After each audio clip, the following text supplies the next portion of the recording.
Today in the Caucasus Mountains, the wind screams across a frozen ridge known as No Man's Land.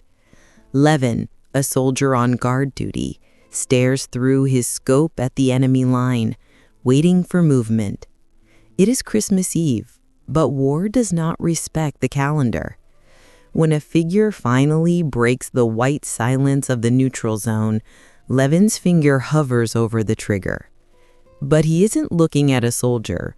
He is looking at a desperate woman and a trapped animal. Today, we witness a moment on the border where duty collides with humanity. Welcome to a new episode of the English Plus podcast.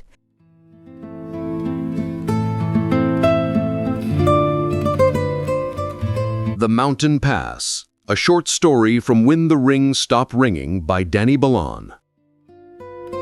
The wind in the Caucasus Mountains did not howl, it screamed.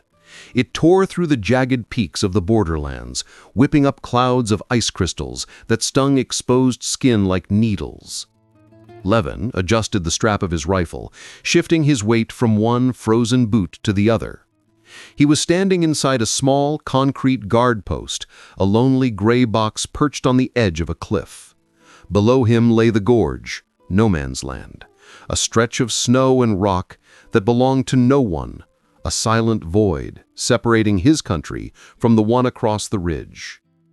It was Christmas Eve, though it didn't feel like it. There were no lights here, no supra feasts with wine and khinkali, no polyphonic singing echoing off the walls. There was only the white static of the snow and the heavy, suffocating silence of a frozen ceasefire.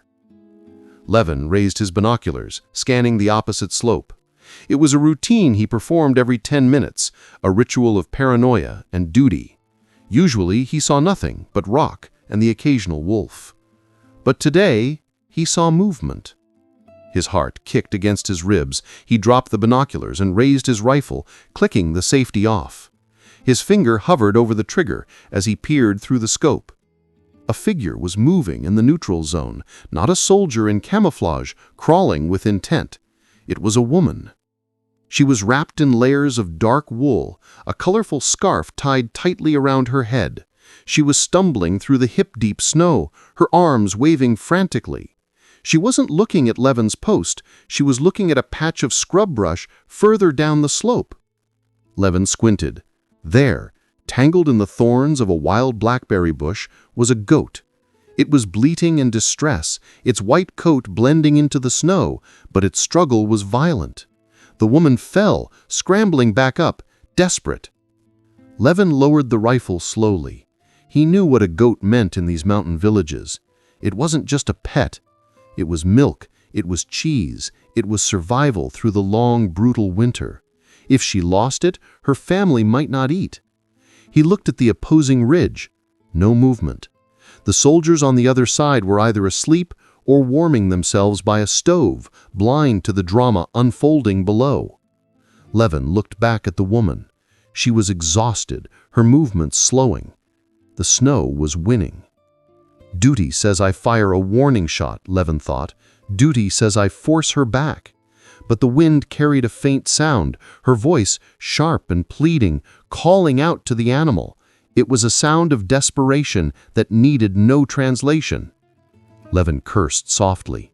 He slung his rifle over his shoulder, muzzle down, and stepped out of the concrete box. He slid down the embankment, his boots carving deep furrows in the snow. The woman froze when she saw him. She stopped moving, her eyes wide with terror, fixing on the uniform, the patch on his shoulder, the weapon on his back. Levan didn't speak. He couldn't. They didn't share a language, and words here were dangerous things. Instead, he held his hands up, palms open. I am not here to fight. He pointed at the goat, then at himself, and made a pulling motion. The woman hesitated, her breath coming in sharp, white puffs. Then slowly, she nodded. Levan moved past her, the snow reaching his thighs. He reached the bush. The goat was panicked, its leg twisted in the thorns. Levan grabbed the animal by the horns to steady it, ignoring its thrashing. He pulled a knife from his belt. The woman gasped. but he only used it to slash the thick vines trapping the animal's leg. "Easy," he muttered, more to himself than to the goat. With a final tug, the animal was free. Levan scooped it up. It was heavier than it looked, dense with winter muscle, and turned back. He trudged up the slope to where the woman stood and placed the shivering animal in her arms. She buried her face in the goat's fur for a second, then looked up at Levan. Her face was lined with windburn and age, her eyes dark and intelligent. The fear was gone, replaced by a profound, silent relief. Levan reached for his belt again. This time, he unclipped his canteen. He unscrewed the cap and offered it to her. She stared at it, then at him. It was a small thing, a breach of protocol, a risk. But she took it. She took a long drink, the water spilling slightly over her chin, and handed it back. Levan took a drink from the same rim. The water was freezing, but it burned going down, waking him up. They stood there for a moment in the howling wind, two enemies on a patch of land that belonged to neither of them, united by a goat and a drink of water. There were no treaties signed, no flags waved, just the simple, profound decision to lay down the hostility for the sake of a life. The woman reached into her pocket and pulled out a handful of dried apricots. She pressed them into Levan's gloved hand. He nodded, a short, sharp dip of his chin. "Thank you." She turned and began the trek back to her side of the ridge the goat held tight against her chest. Levan watched her until she disappeared over the crest. He looked down at the dried fruit in his hand. He popped one into his mouth. It was sweet, tasting of summer sun, a stark contrast to the frozen world around him. Levan climbed back to his post. He picked up his binoculars and resumed his watch. The wind still screamed, and the cold still bit. But as he stood there, watching the empty snow, the rifle on his shoulder felt a little lighter. He was a soldier, yes, but for 10 minutes on Christmas Eve, he had just been a man helping a neighbor. And that, he decided, was enough.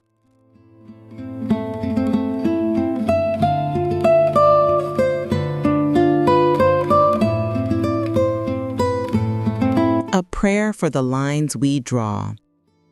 Let us speak now to the wind that blows across the ridges, unaware of the maps we have drawn upon the earth. Let us speak to the cold that bites the skin of the soldier and the mother with equal indifference. To the imaginary lines we defend with iron and blood. To the borders we carve into the soil, declaring, "This side is mine and that side is yours," while the snow falls softly, burying our divisions in a white silence that belongs to no one. Let us confess the dangerous truth to one another. The enemy is not the person standing on the other hill. The enemy is the fear that tells us they are different. The enemy is the duty that commands us to pull the trigger before we offer the hand. The enemy is the lie that says survival is a zero-sum game, that for me to breathe, you must stop. Let us ask for the courage to lower the weapon, not the courage of the charge, but the terrifying, quiet courage of the one who steps out of the trench first. The bravery to walk into the empty space between us, unarmed, with nothing but a desperate hope that our humanity is visible from a distance. May we recognize that a life, even the life of a frightened animal, is heavier and more precious than any flag. May we see that when the storm comes, when the hunger bites, when the mountain tries to kill us, we are not nations. We are just shivering bodies needing warmth. We are just dry throats needing water. Let us remember the taste of the water shared from a single canteen. It tastes the same to the guard and to the trespasser. It washes away the rhetoric of war and leaves only the raw, undeniable fact of our shared thirst. Let us be grateful for the moments when the rules break, when the orders are ignored, when the protocol of hostility dissolves in the face of a neighbor's distress. These are the cracks in the wall where the light gets in. These are the minutes that save our souls from freezing over completely. So let us pray not for victory, but for vision. Vision to see the face behind the binoculars. Vision to see the hands that hold the rifle are the same hands that can free the trapped, that can offer the fruit, that can build the peace. May we walk back to our posts changed. May the rifle feel heavier on our shoulders. And may the sweetness of the dried apricot linger on our tongues as a reminder that even in the bitterest winter, even in the deepest divide, there is something sweet to be found if we are brave enough to cross the line. The border is on the map. The peace is in the hand. Let us choose the hand.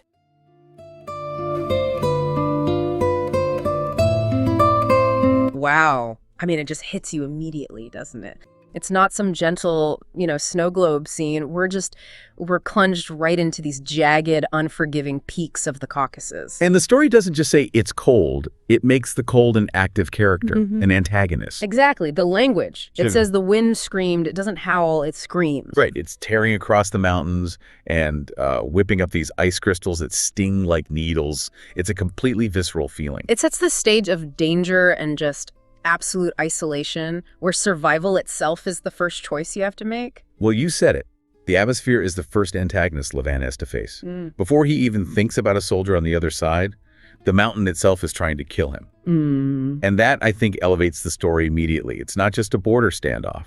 It becomes this really deep exploration of man-made duties, the lines on a map, the uniforms, versus this innate call of human compassion, of survival. That focus on survival is everything. The tension isn't just about who might shoot whom. Not at all. It's about surviving the environment long enough to even have a moral choice. It just frames everything that follows so perfectly. So let's stick with the setting for a bit, because the author puts so much care into immersing us in it.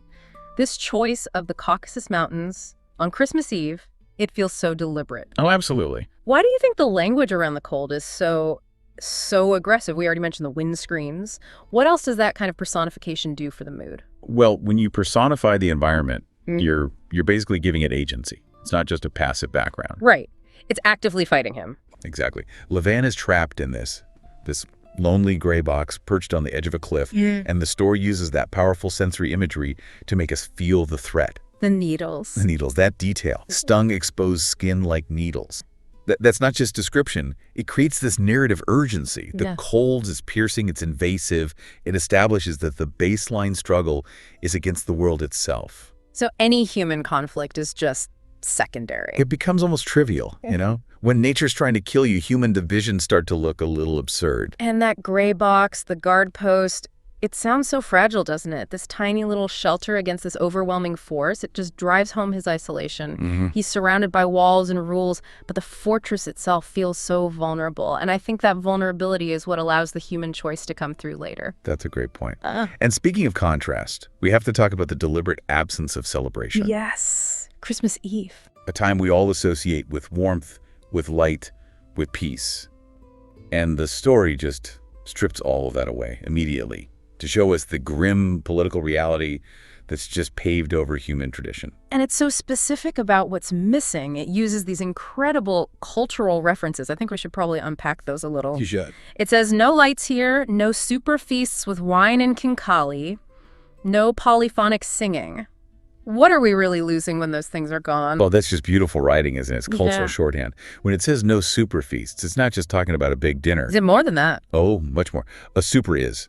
It's the core of Georgian communal identity. It's a formal feast, often led by a toastmaster, a tomata, with these poetic toasts that go on for hours. It's about community, history. And the food, the kinkali. Those big soup dumplings. I mean, that's pure comfort, pure warmth. And then you have the polyphonic singing. There's this rich, spiritual, multi-voiced choral music. It's a recognized masterpiece of cultural heritage. So by listing those specific things, community, comfort, sacred music, and then just saying, they are gone. It's gone. The story just creates this profound vacuum, this emptiness where human connection should be. Precisely. All that vibrant human life is just suppressed. And what's left? Instead of light and song, you get the white static of the snow. And that chilling phrase, the heavy, suffocating silence of a frozen ceasefire. Let's talk about that phrase, suffocating silence. Silence isn't usually suffocating. Right. Quiet can be a relief. But this isn't a peaceful silence. It's the silence of waiting, the silence of pure, high-alert vigilance. It's suffocating because everyone knows one mistake, one cough, one wrong move could shatter everything. So it's a silence that's thick with tension, with paranoia. Absolutely. It speaks to the psychological weight on soldiers like Levan. They're not just enduring the physical cold, they're enduring this psychological cold of constant alertness. And then you have the land itself, the gorge, the no man's land. The geographical embodiment of all that tension. Yeah, described as a stretch of snow and rock that belonged to no one. And that phrase, belonging to no one, that's the key. The gorge is a void, an ethical vacuum. It highlights the absurdity of drawing lines on a piece of earth that couldn't care less about them. The land is just neutral, indifferent. Exactly. It's an empty canvas where the normal rules are suspended. And that is the very void that Levan has to step into later on. It's not just dangerous because of the snow, but because he's stepping out of the rules and into this ambiguous ethical space. That's a huge step. It's a massive step. The setting provides the perfect framework for it. The extreme conditions strip away everything non-essential, and all that's left is duty versus humanity. The mountain and the silence, they're the proving ground. Okay, so let's shift to Levan himself, the guard. He's introduced to us as this man defined by routine, by protocol. Yeah, his actions are described as a ritual of paranoia and duty. He is the borderline in human form. He represents the whole machine of conflict, even if he's just this one lonely part of it. Yeah. And the story shows us how hostility becomes automatic. It's like a biological response. Yeah, the second he sees movement, his reaction is just boom. Instant. His heart kicked against his ribs, he drops his binoculars, raises the rifle, safety off. That's a system reacting, not a man thinking. It's institutionalized paranoia. I wonder about that line, though, heart kicked against his ribs. It suggests that even though he's going through the motions, his body is still terrified. That's a great point. He's not some cold-blooded machine. He's a man who is constantly wrestling with the sheer stress of his job. And that physical reaction is key. It connects him to his humanity before anything else even happens. But then comes the twist. The movement isn't a soldier. Right. It's not a military threat. It's this slow dawning realization that it's a woman and a goat. Which immediately changes everything. The stakes just completely shift. We go from, war and national security and these big abstract ideas to immediate, raw, individual survival. The uniform and the rifle are suddenly facing something they weren't designed for. Basic human vulnerability. And that's what sets up his internal conflict. He's trained for one scenario, but reality just threw him a curveball. The rule book doesn't have a chapter on trapped goats. It definitely doesn't, and we have to stress how important that goat is. Right. For someone listening in a city, a lost goat might sound, like a minor problem. An inconvenience, yeah. Yeah. But the story makes it so clear this isn't a pet. In those high mountain villages, livestock is. It's everything. The story says the goat was milk, it was cheese, it was survival through the long, brutal winter. So losing that goat isn't just an animal loss, it's potential starvation for a whole family. Exactly. It completely reframes the woman's actions. She's not just trespassing. This is an act of maternal desperation to feed her family. And Levan gets that. He understands it instantly. He does. And that's the first crack in the system, the recognition of a shared basic need to survive. Which triggers his internal crisis, the turning point of the whole story. He's standing there rifle ready and he has to choose the rules or his conscience. And we get to hear his internal monologue, right? He runs through the protocol. Duty says I fire a warning shot. Duty says I force her back. It's the logical by-the-book stuff. But the thing that breaks him, the thing that makes him choose, it's not a logical argument, it's a sound. The wind, which has been this screaming enemy the whole time. Suddenly it carries her voice. A sound of desperation that the story says needed no translation. That's one of my favorite lines in the whole thing. Needed no translation. It's so powerful. It means that the fundamental human cry for help just dest. It cuts through all the arbitrary lines we draw. language, borders, uniforms, protocol. Bagal. It bypasses all the political rhetoric and hits that raw nerve of shared humanity. He doesn't need to speak her language to understand her fear. And that one sound just overrules all of his training. It does. Okay, but can I push back on that a little? If the story is about duty versus humanity, isn't his real duty to follow the rules that prevent an accidental war? That's a fair question. I mean, he's risking a massive international incident by leaving his post. A goat is important, but is it worth risking a firefight? Isn't it actually incredibly reckless? And that is the beautiful moral tension of the story. You're right, it is reckless. But the story seemed to suggest that sometimes following the rules that are designed to prevent an accidental war, they actually cause a slow, internal, moral death. The freezing over of the soul. Freezing over of the soul, exactly. Levan's choice is an act of spiritual survival. He chooses to risk the public safety of the protocol to save his own soul from becoming completely frozen. The story elevates the immediate, undeniable value of a single threatened life over the abstract potential danger of breaking protocol. Which frames his next action perfectly. He curses, slings his rifle muzzle down, just steps out of the box. And that detail, muzzle down, is so important. It is. It's not just putting the weapon away. It's a visual surrender of aggression.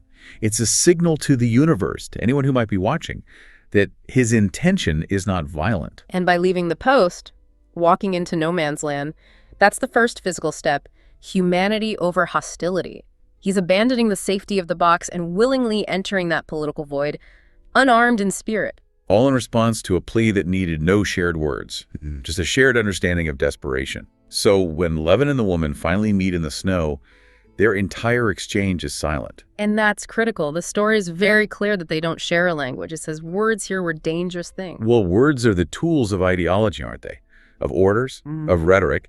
In that specific volatile space, words could be misinterpreted so easily. As threats. Right. So silence, paradoxically, is what protects them.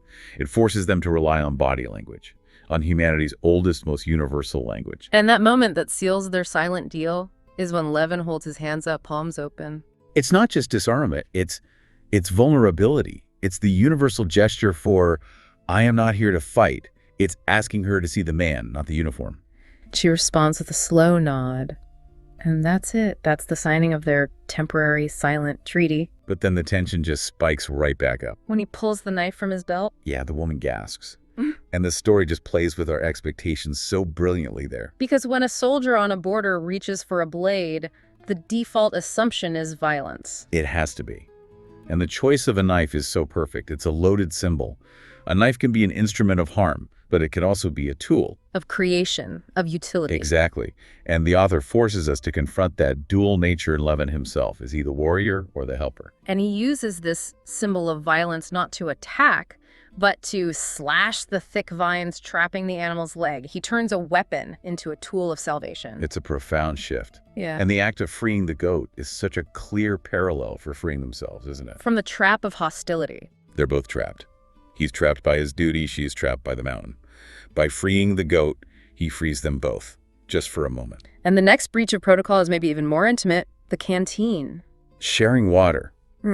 That's a deep, quiet act of trust. It crosses so many lines. Not only is it forbidden, but the power is in the fact that they drink from the same rim. Right. That's the complete dissolution of the border right there. On a micro level, sharing something essential for life, breaking that barrier of contact. And that simple act is so powerful that the prayer later on centers on it. The story says, "Let us remember the taste of the water. It tastes the same to the guard and to the trespasser. It washes away the rhetoric of war and leaves only the raw, undeniable fact of our shared thirst." That quote it perfectly sums up the whole scene. Water doesn't care about your uniform. It doesn't discriminate. It just strips everything away until you have two human beings who are thirsty. It's a moment of communion in a place of division. And this act of kindness is returned in just the sweetest way. The apricots. The apricot of peace. She reaches into her pocket and offers him these dried apricots. And the sensory contrast there is just stunning. We've been in this frozen, screaming gray world where everything is sharp and painful. And suddenly he's holding this fruit that is sweet, tasting of summer sun. It's an explosion of warmth, of life, in the middle of a frozen war. It's hope, made physical. The apricot symbolizes gratitude, peace, the sweetness of human connection. A taste of a world that exists outside that border. And we have to remember that apricot is valuable to her. Right, it's not a casual snack. In that environment, dried fruit is stored energy. Yeah. It's calories. It's a luxury. By giving it to him, she's basically saying, your life, your kindness, is worth a piece of my own survival. It confirms that their silent treaty was real. And the whole story is set on Christmas Eve, which isn't just a random detail on the calendar. Not at all. It's a profound spiritual choice that elevates the whole narrative. It taps into these universal Christmas themes, right? Mercy, compassion, shared vulnerability, regardless of what your specific faith is. Exactly. The story is trying to define what radical compassion looks like in a world full of rigid lines. And it suggests that our true humanity is revealed not when things are easy, but when the hunger bites, when the mountain tries to kill us. The storm is the great equalizer. When everything else is stripped away, we realize our similarities, our shared vulnerability, they outweigh our political differences. And this philosophy is spelled out so clearly in that prayer for the lines we draw that follows the story. It's like the story's philosophical key. It interprets what Levan did and connects it to a much bigger global argument about conflict. And it defines the real enemy. It's not external. There's that line. The enemy is not the person standing on the other hill. The enemy is the fear that tells us they are different. Wow, and that fear, that's the paranoia that made Levan's heart kick against his ribs. That's the virus the story is diagnosing. And Levan conquered it not with force, but by stepping out of the post. He chose to risk believing in their shared humanity over giving in to the fear. And this also challenges our whole idea of what heroism is. The prayer makes a distinction between different kinds of bravery. Right. It's not about the courage of aggression. It's about the terrifying, quiet courage of the one who steps out of the trench first. That is such a critical distinction. Conventional bravery is charging forward, fulfilling orders.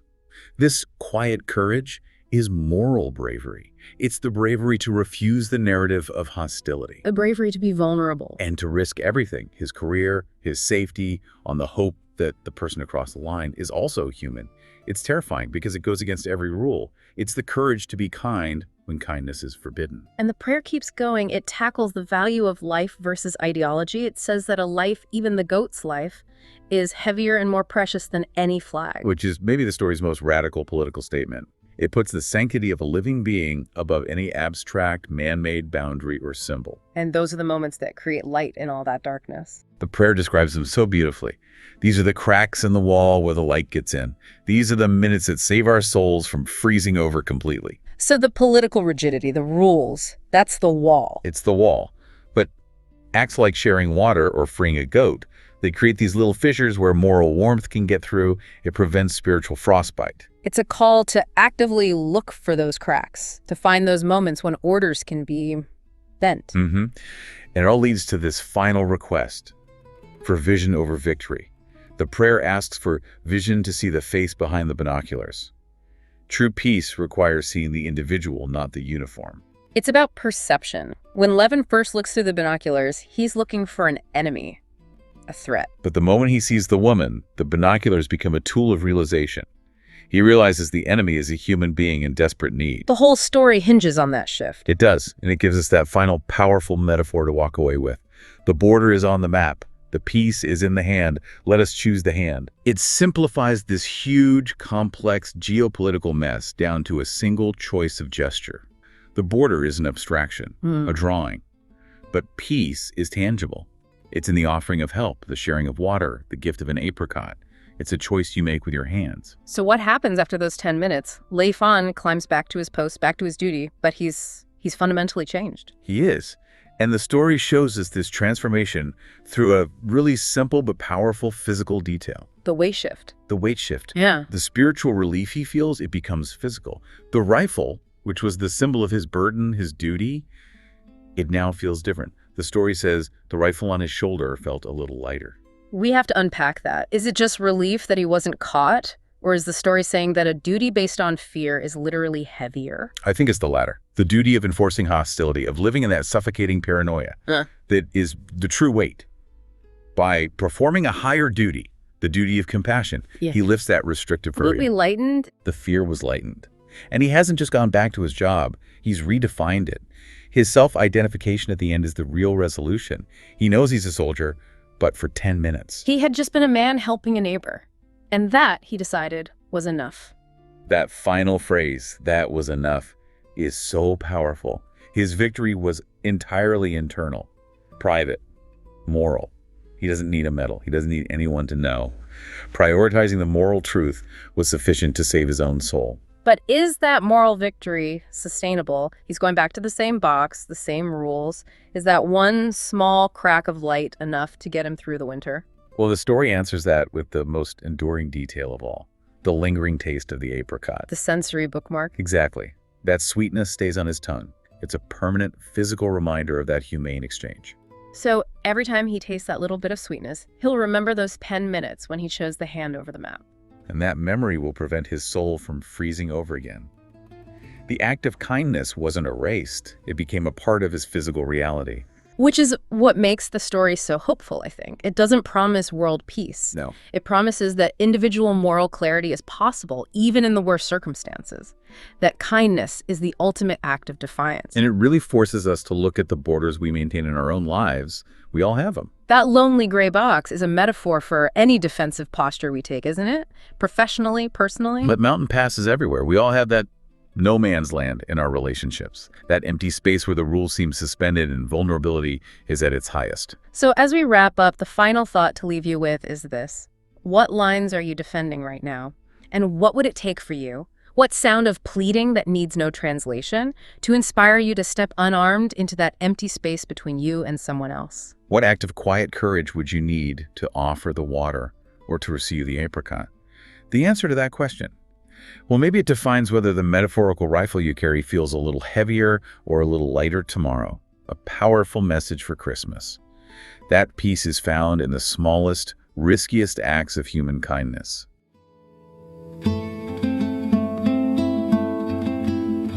We hope this story stayed with you.